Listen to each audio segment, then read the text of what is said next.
PM Narendra Modi ने राजस्थान की पहली वंदे भारत एक्सप्रेस ट्रेन को हरी झंडी दिखाकर रवाना किया। इस मौके पर पीएम नरेंद्र मोदी ने सभा को संबोधित करते हुए कार्यक्रम में शामिल सीएम अशोक गहलोत की जमकर तारीफ की।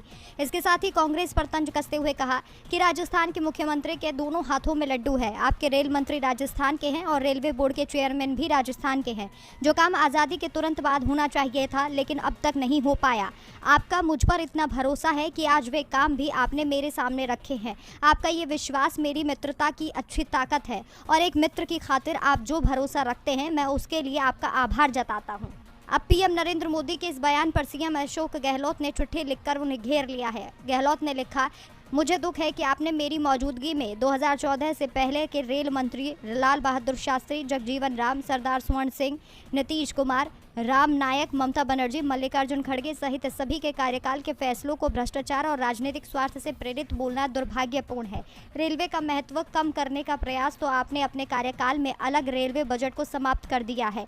आज अगर आधुनिक रेल चल पा रही है क्योंकि डॉक्टर मनमोहन सिंह जी ने वित्त मंत्री के रूप में 1991 में आर्थिक उदारीकरण किया और नई तकनीक को भारत में विकसित होने का अवसर दिया। पूरी दुनिया में समय के साथ टेक्नोलॉजिकल एडवांसमेंट हुई है जिससे भारत में भी नई तकनीक आई है और रेलवे में सुधार हुआ है। ये कहना उचित नहीं कि रेलवे में विकास कार्य 2014 के बाद ही हुए हैं। गहलोत के इस पलटवार से पीएम नरेंद्र मोदी के दावों की फिर से पोल देश के गृहमंत्री अमित शाह अपनी ही पार्टी के दिग्गज नेता के निशाने पर हैं। शाह के गृहमंत्री पद को लेकर ही अब सवाल उठने लगे हैं।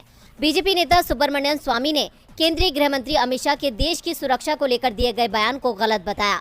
स्वामी ने कहा कि गृहमंत्री अमित शाह कहते हैं कि भारतीय सीमाएं सुरक्षित हैं, उल्लंघन नहीं किया जा सकता।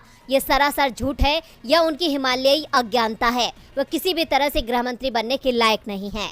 सुब्रमण्यम स्वामी ने आगे कहा कि बेहतर होगा कि अमित शाह बम्बिनों की अवैध दोहरी नागरिकता पर काम करें। दरअसल अमित शाह 2 दिन 10 और 11 अप्रैल को अरुणाचल प्रदेश के 2 दिन के दौरे पर थे। इस दौरान उन्होंने बयान दिया था कि देश की 1 इंच भूमि पर भी कोई अतिक्रमण नहीं कर सकता। शाह ने कहा था कि वो जमाने चले गए जब कोई भी भारत की भूमि पर अतिक्रमण कर सकता था। आज देश की 1 इंच भूमि पर भी कोई अतिक्रमण नहीं कर सकता। शाह ने दावा किया था कि पिछले 8 साल में सेना बेहद मजबूत हुई है, जिस कारण से कोई भी हमारी सीमा पर आंख उठाकर नहीं देख सकता। स्वामी ने शाह के इसी बयान को लेकर उन पर निशाना साधते हुए उन्हें गृह मंत्री के रूप में अयोग्य बताया।